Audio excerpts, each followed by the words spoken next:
Elias Boone walked into the bank in a work jacket with $9 in his account.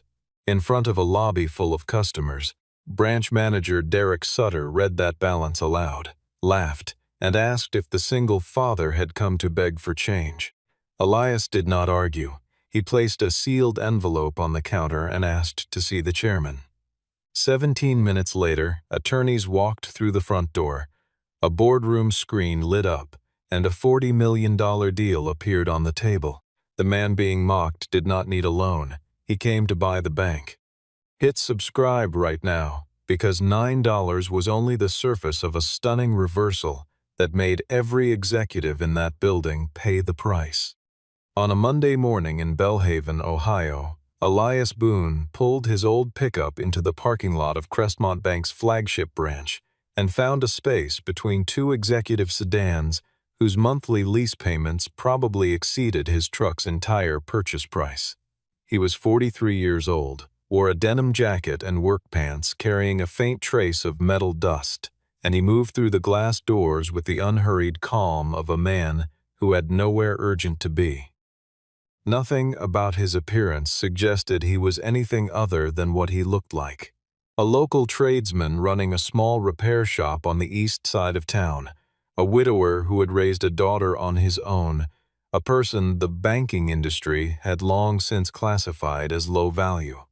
He took a number from the dispenser near the entrance, chose a seat in the waiting area, and rested a sealed envelope on his knee without explaining it to anyone. The branch was clean, bright, and designed to make a particular kind of person feel at home, the kind with investment portfolios, commercial accounts, and weekend properties they needed to refinance. Teller windows gleamed under recessed lighting. A coffee station near the entrance offered fresh cups and printed napkins. The customers who moved through the space with ease wore pressed collars and carried briefcases, and the staff greeted them by name. Elias waited. He had been doing that in one form or another for the better part of a decade, and he had gotten very good at it. When his number was called, he walked to the counter and explained quietly that 3 fees had appeared in his checking account over the preceding 90 days. A monthly maintenance charge, an inactivity fee, and a document processing charge he had never agreed to. The account had once held a comfortable buffer, left there to cover small recurring payments. After the 3 charges ran, the balance showed $9. He said he wanted someone with authority to explain whether the fees were correct, and if they were not, to reverse them. The teller who took his request was Maren Holt, a 31-year-old with sharp eyes and 5 years of experience reading fee structures that most customers never bothered to question.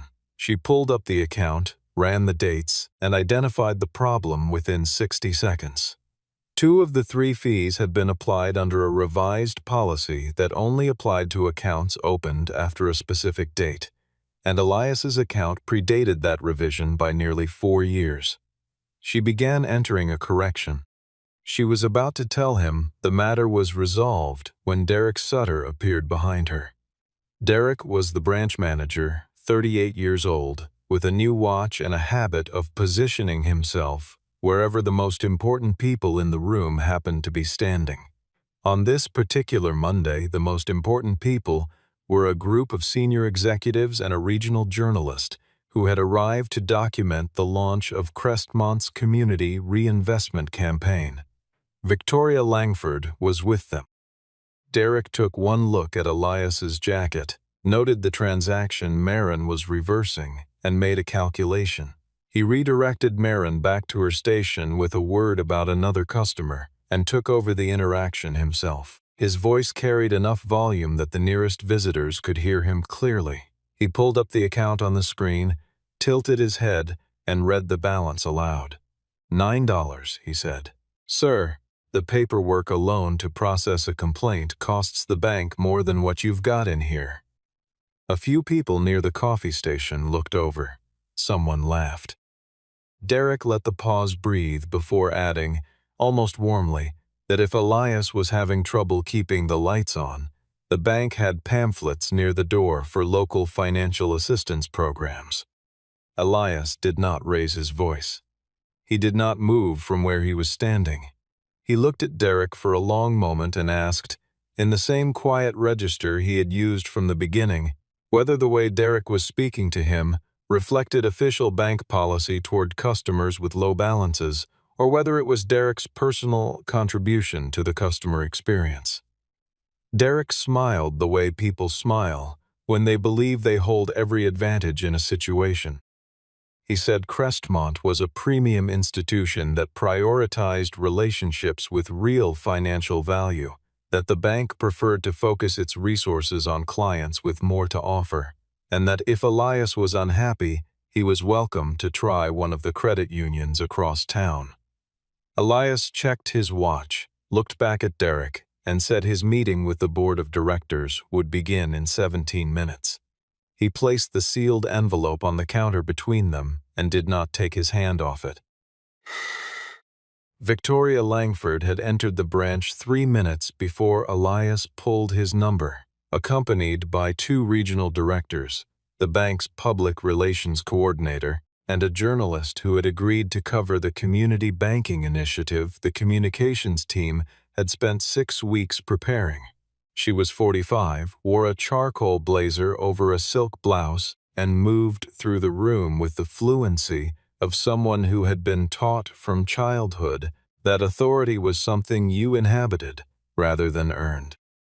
The initiative she was there to announce, described in marketing materials as Crestmont's commitment to every corner of its community, had been timed deliberately to counter a wave of negative press about rising service fees. Nobody in that lobby looked more at ease in a bank than Victoria Langford, and nobody in the room worked harder to keep it that way. Derek found her near the customer appreciation display and pulled her aside to describe the situation at the counter, framing it as comic relief. A walk-in with $9 in his account was demanding to see the board chairman.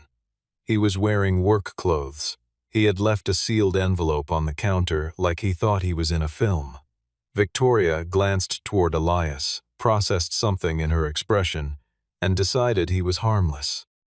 The last name Boone surfaced a faint memory, a small commercial account, some kind of local repair operation, one missed payment cycle during what she recalled as a difficult personal period, nothing that required serious attention.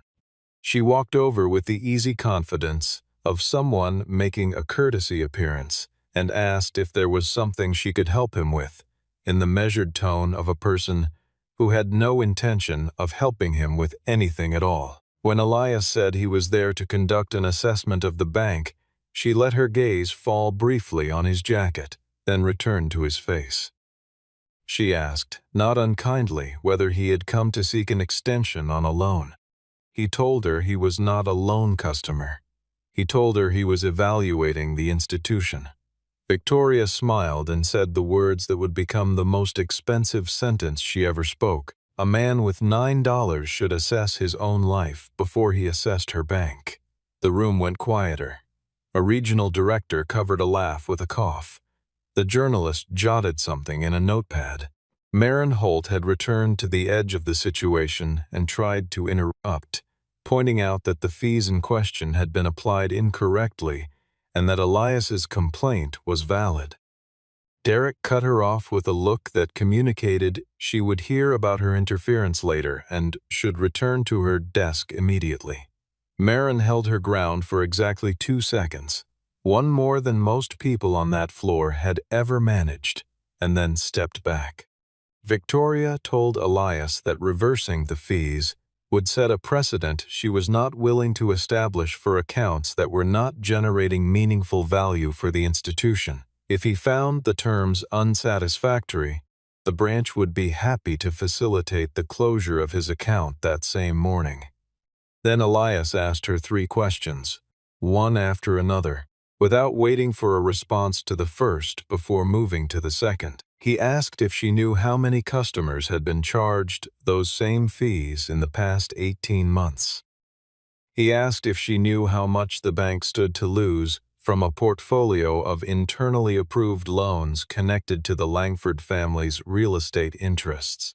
He asked if she knew that the buyer of Crestmont Bank was scheduled to sign a binding agreement before the close of business that day. Victoria's composure tightened almost imperceptibly at the third question. The buyer's identity had been held under strict confidentiality. Only the board and a small legal team knew who was arriving that morning and when. She directed the branch security officer to escort Elias out before the press event began. The front door opened instead. Naomi Price walked in at the head of a four-person legal team, crossed the lobby without breaking stride, and told Elias directly that the $40 million escrow had been confirmed. 6 months before that Monday morning, Elias had been sitting in a law office 3 blocks from the Ohio State House, reviewing a quarterly pipeline with Naomi Price and 2 financial analysts. Blue Heron Bancorp was not a name that appeared in the business press, and that was entirely intentional. It was a private holding entity Elias had structured after selling the bulk of his stake in LedgerShield, the bank fraud detection software company he had founded in his mid-30s, and built into something large enough to attract a major acquisition offer. He had not planned to sell when he did. His wife's illness had changed the timeline for everything. He liquidated enough to secure his daughter's future and his own freedom to step back, and then he watched the company he had built continue without him while he learned how to be a father who was also the only parent his daughter had left. By the time Elias turned 42, he had been looking for a way to put the capital to work that matched something he actually believed in.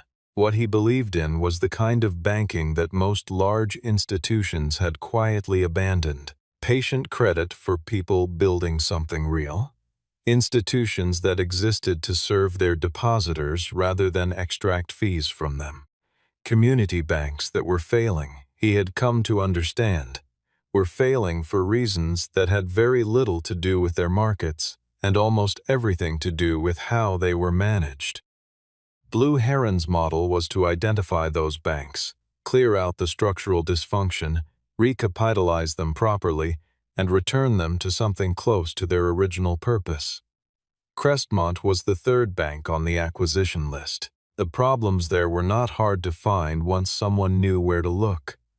The loan book contained a cluster of commercial real estate credits extended to entities connected to a family the board had trusted for decades. The collateral on those loans had been appraised well above its realistic value. Capital ratios were deteriorating. Regulators had quietly informed the board that the institution needed either a significant infusion or a qualified buyer within a defined window. The board had opened a confidential sale process, and Blue Heron's offer had been submitted through Naomi's office under a name that revealed nothing about the principal. Elias had not attended a single negotiation meeting in person. He had reviewed every document, signed every authorization, arranged for the escrow deposit to clear, and no one on the Crestmont side had known who was behind the bid. The branch visit that Monday was not a setup.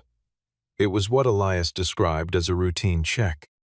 He visited every target bank the same way, walked in without announcing himself, waited in line, asked a question, watched how the staff responded. He had discovered the fees on his own account 3 weeks earlier when the bank notified him that the balance had dropped below the minimum required to keep the account active.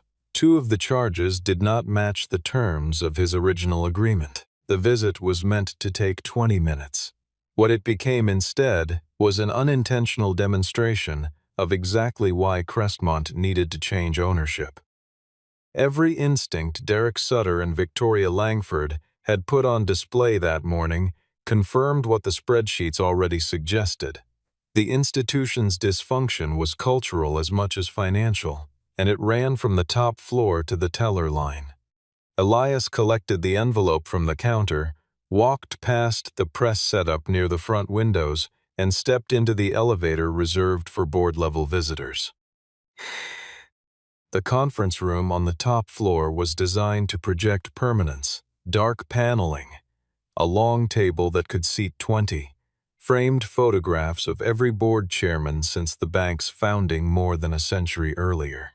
Harlan Wexley sat at the head of the table with 4 other board members, outside legal counsel, and Gavin Rourke, the bank's chief financial officer, who had been asked to attend but had not been told why. The meeting had been scheduled for 9:15.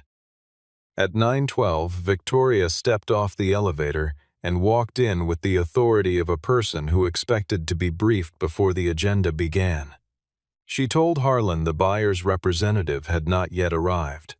Harlan told her the representative had been in the building for the past several minutes. 2 heartbeats later, Elias came through the door behind Naomi Price.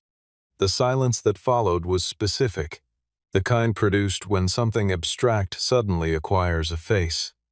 Harlan reached for the legal packet in front of him and checked the name on the primary ownership disclosure. Elias Boone, controlling principal, Blue Heron Bancorp. He looked up at the man in the work jacket and said nothing for a moment. Victoria's expression did not change, but something behind it recalibrated quickly.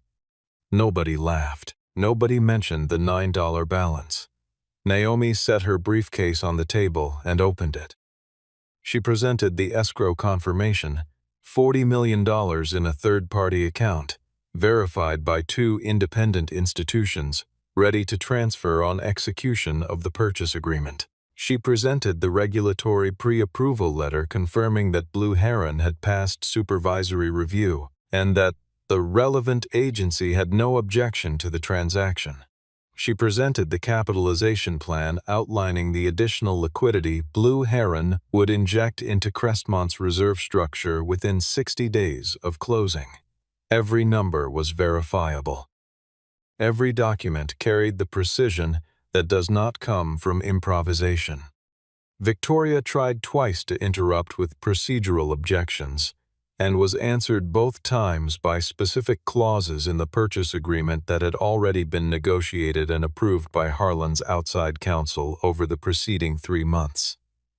She then suggested what she must have known was her weakest argument, that Elias was a nominee, a front for a larger fund that was the real capital source, and that the board should demand full disclosure of every investment partner before proceeding.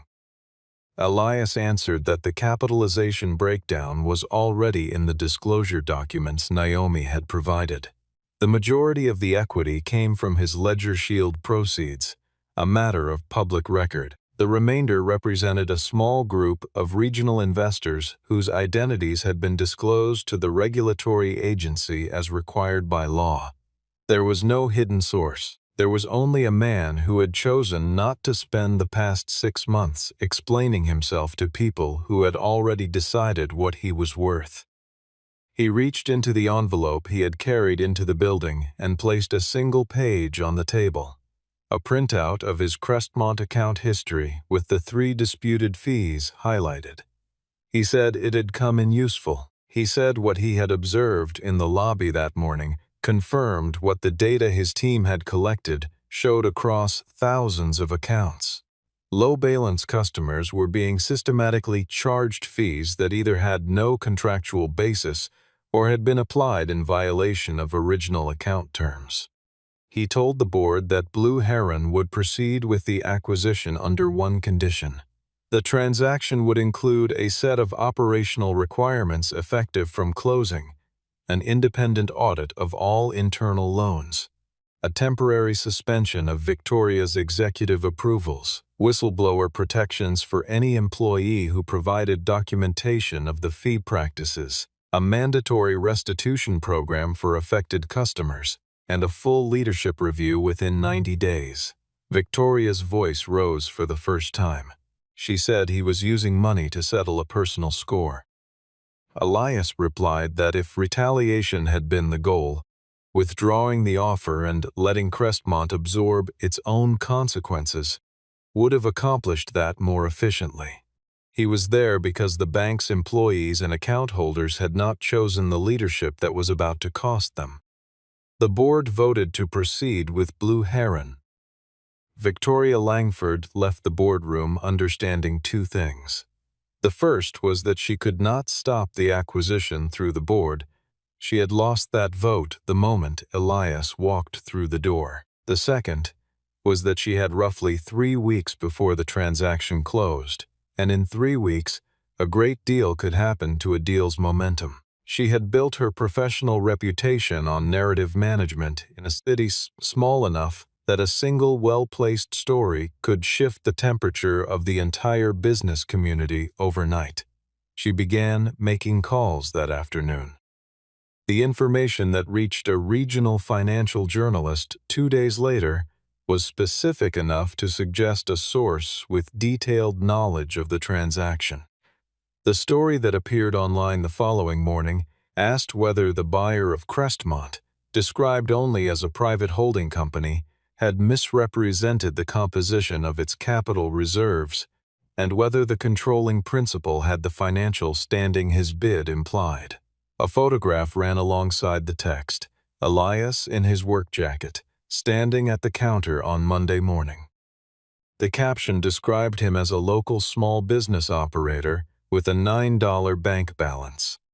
The story moved quickly through the local business community, and a version of it reached 3 of the 4 bidders who had previously dropped out of the sale process, 2 of whom called Harlan Wexley's office to ask whether the board should reopen the field.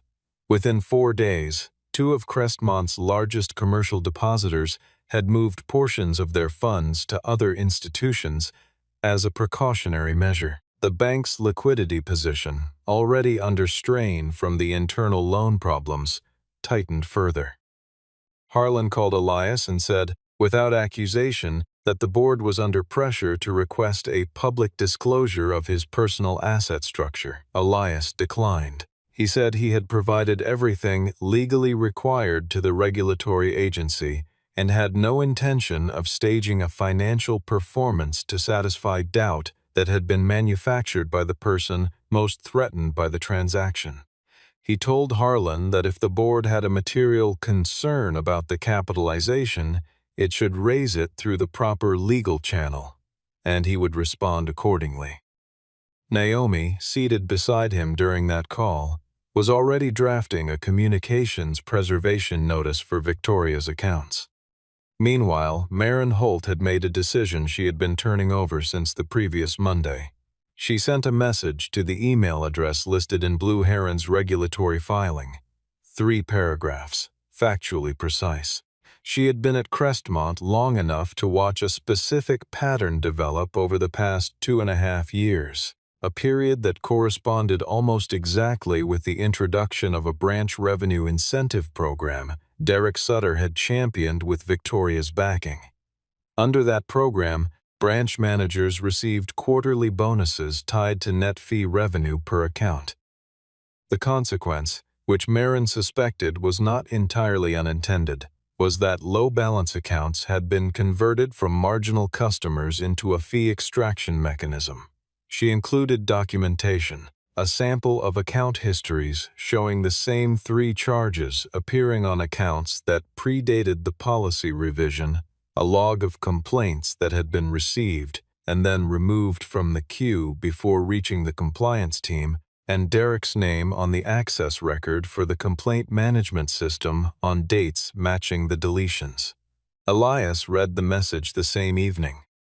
He called Maren through Naomi's office the following morning, thanked her for her precision, and told her that her documentation would be submitted to the independent auditor as part of the operational review the board had already authorized.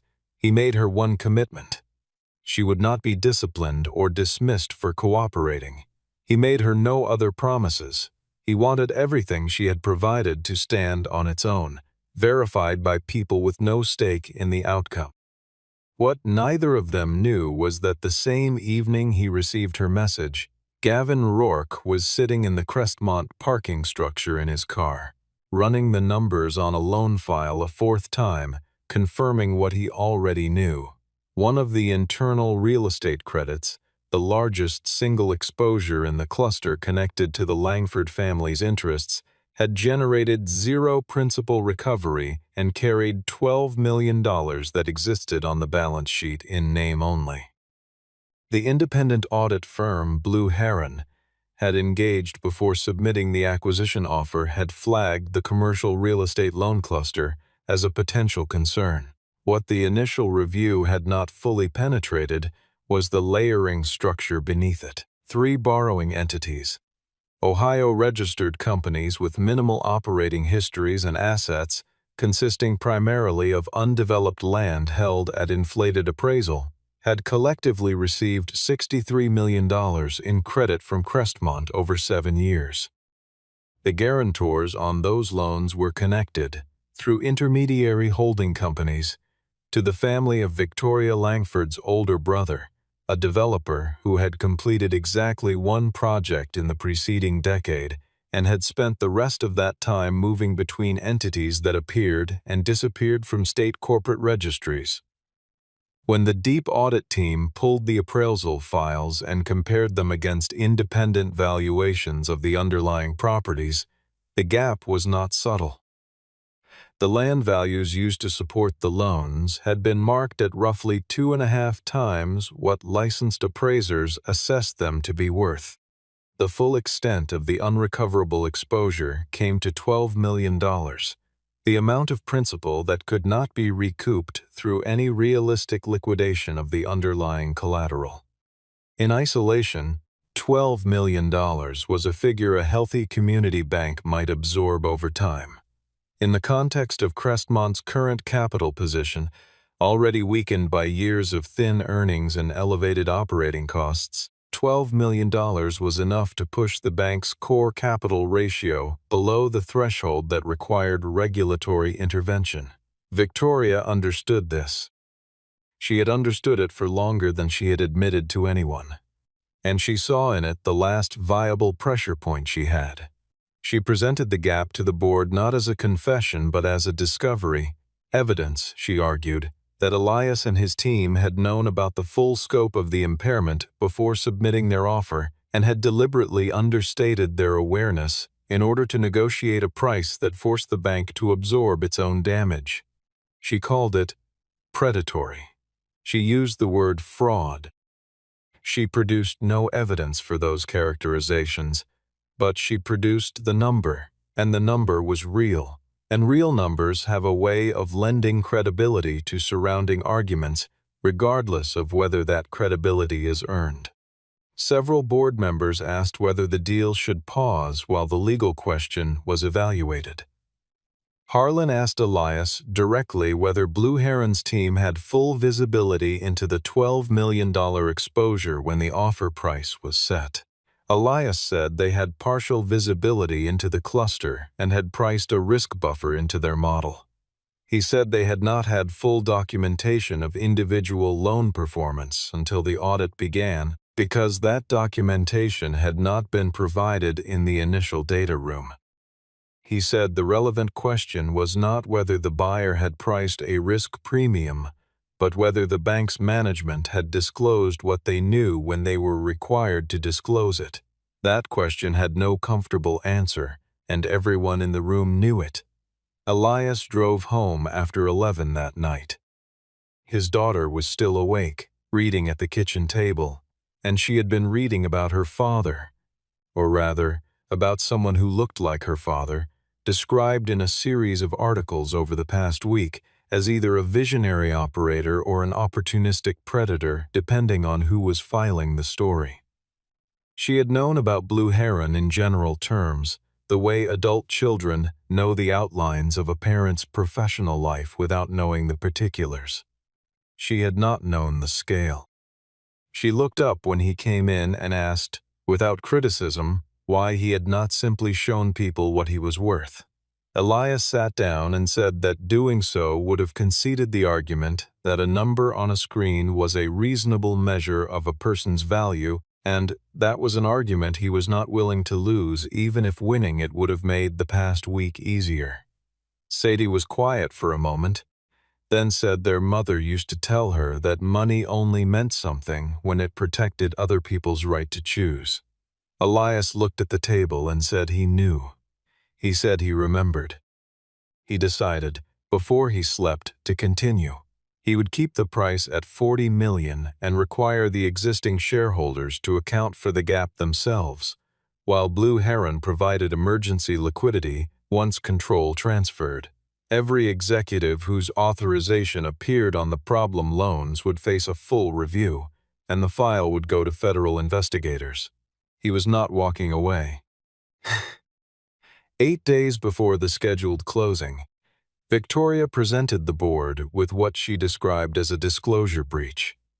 A set of internal emails that appeared to show Blue Heron's acquisition team had been made aware of the $12 million impairment through an unauthorized channel 4 months before the offer was submitted. The emails, printed and tabbed in a binder, used real Blue Heron email addresses and referenced specific loan identifiers that only appeared in Crestmont's internal systems.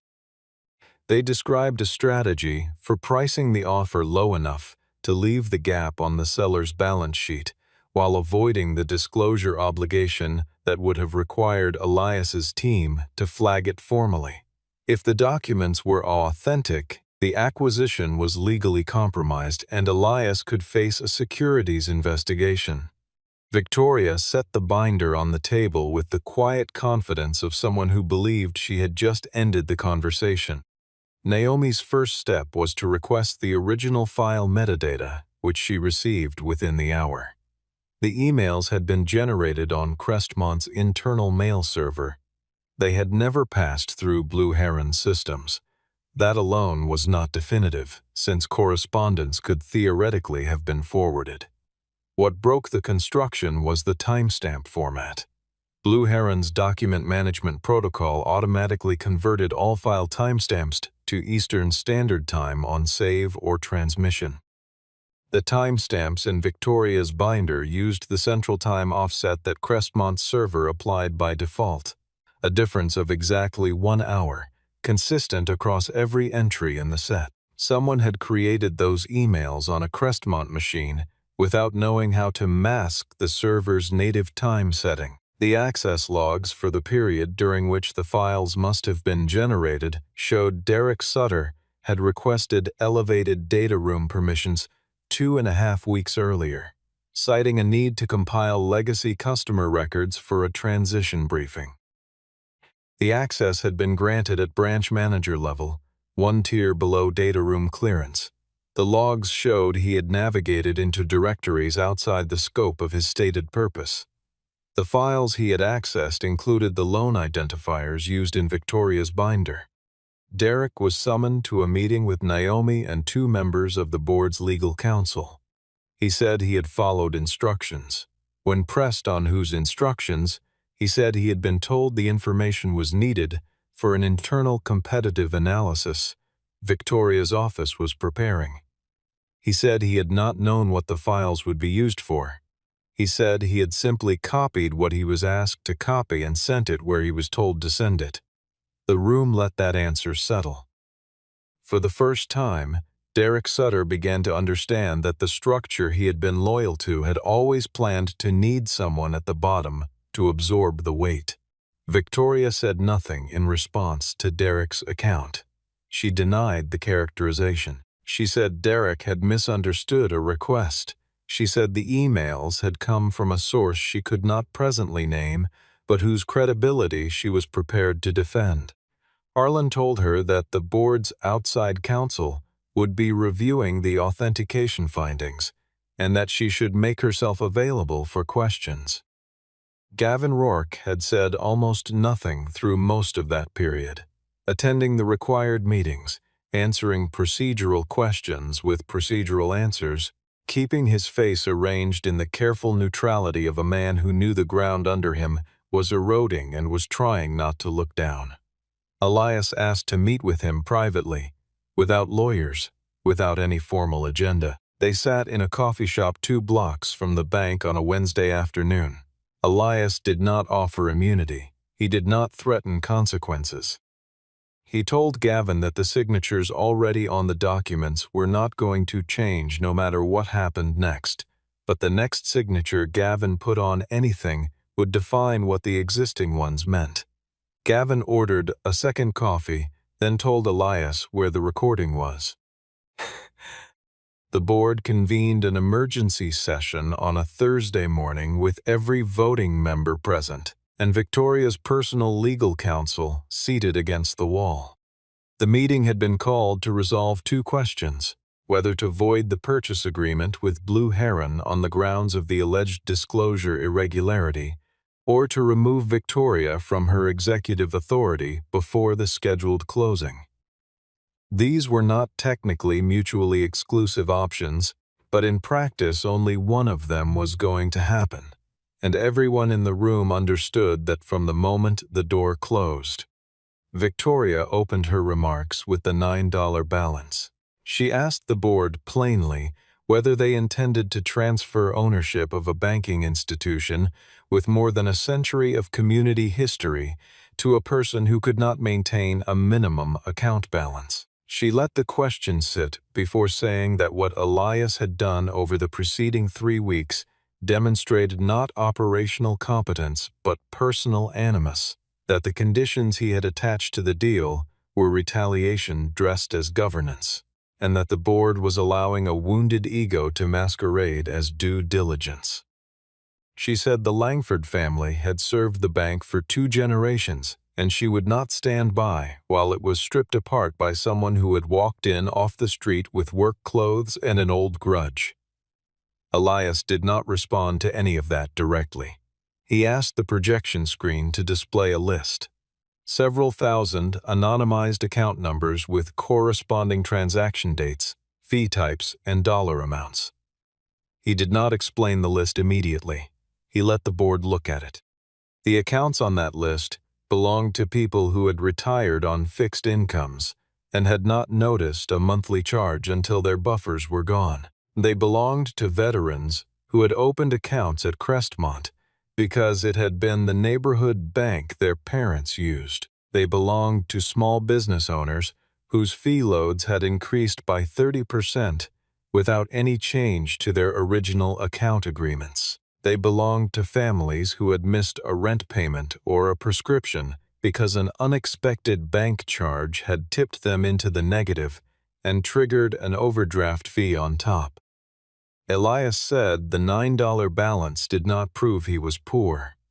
It proved the bank's fee structure had been designed to extract whatever remained from people who had very little left.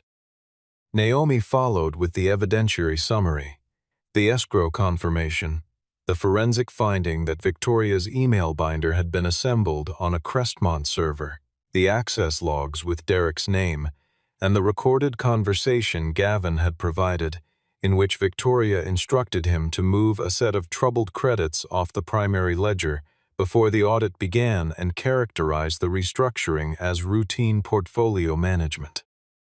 She also presented the wire instruction for $6 million that had been prepared and was waiting for final authorization when Naomi's team requested the regulatory hold. Victoria said the recording had been taken without her consent, and its admissibility was a question for the courts. Harlan said that was probably correct, and in the meantime the board would be making its own governance decision on the basis of what it had heard. The vote was 8-1. Victoria's executive access was suspended immediately pending investigation. The board referred the matter to the relevant federal authorities before the session adjourned.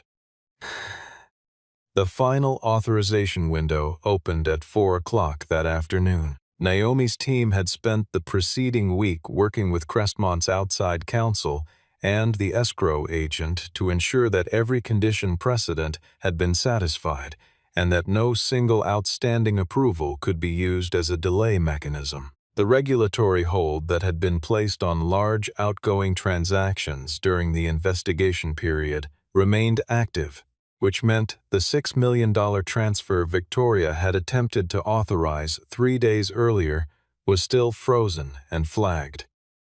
When Gavin formally confirmed that the transfer instruction had originated from Victoria's credentials, the federal inquiry expanded to include wire fraud, and her administrative access to Crestmont's systems was revoked entirely.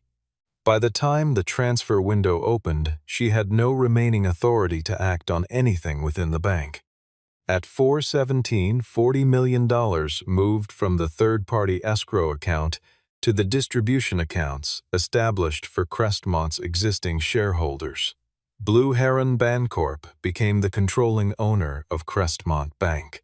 The transaction that had been in preparation for 6 months and under sustained public attack for 3 weeks completed without complication in approximately 9 minutes of wire processing. Elias was in the building when it happened, sitting at a small conference table in the branch's back office with a cup of coffee and the printout of his $9 account balance, which he had folded and kept in his jacket pocket since Monday morning. He came out to the lobby when the confirmation arrived. There were no cameras. There was no announcement over the branch speakers. The staff who were working that afternoon knew the ownership had changed because they had been told in a meeting that morning, and the reactions had ranged from relief to anxiety to a cautious, watchful quiet. Derek Sutter was behind the service desk. He had been there since 8 that morning, doing his job, saying less than usual. When Elias walked past, Derek asked if he could have a minute. He said he understood what was coming. He said he wanted Elias to know that everything he had done had been in service of metrics the bank required him to hit, and that he had not invented the pressure on his own. He said he was not trying to excuse it, just to make sure it was on the record. Elias stopped. He said a manager was still accountable for how he used the tools the organization gave him. He said Derek had a choice every time he raised his voice in a public lobby, and the choice he had made on that Monday morning was the kind that had consequences. Derek was placed on administrative leave pending the internal review. The employees who had followed standard procedures without participating in the complaint deletions or the fee misapplication were retained and enrolled in a retraining program. Maren Holt received a written offer before the end of the day, a newly created position within the bank's customer advocacy function, a team that had not previously existed at Crestmont. The offer letter described the role and its responsibilities without reference to what she had done. Elias had told the human resources team that her qualifications should stand on their own. He did not want her advancement to look like the transaction it would have been if he had constructed it that way. Victoria returned that evening to collect her personal items from the executive suite. She passed through the lobby, and Elias was standing near the teller row. She stopped and asked if buying a bank was how he dealt with a bad morning. Elias said he had not spent $40 million because she had laughed at him. He said he had spent it so she would not be in a position to laugh at the next person who walked through the door with $9 and a legitimate question. The operational changes Elias implemented at Crestmont in the 90 days following the acquisition were not dramatic, and they were not designed to be. The bank did not get a new name. It did not get a renovation. It did not get a press release describing it as anything other than what it had always been in theory and had stopped being in practice: a community bank in a specific city, serving a specific set of people who needed it to function correctly. The first thing the new management team did was identify every account that had been charged under the invalidated fee policy and issue individual restitution credits. The second was to eliminate the account minimum that had been used to justify the inactivity fee. The third was to establish a small business lending fund for ventures operating in the neighborhoods the bank's original charter had been written to serve. Complaint processing was moved into a private consultation model. No customer would be asked to discuss their account situation in a public area. A written policy, posted at every window, prohibited employees from reading a customer's balance aloud in the presence of others. A formal internal disclosure channel was created so that employees who identified policy violations could report them without routing through their direct supervisors. Loans to related parties were required to appear as a standing agenda item at every quarterly board meeting.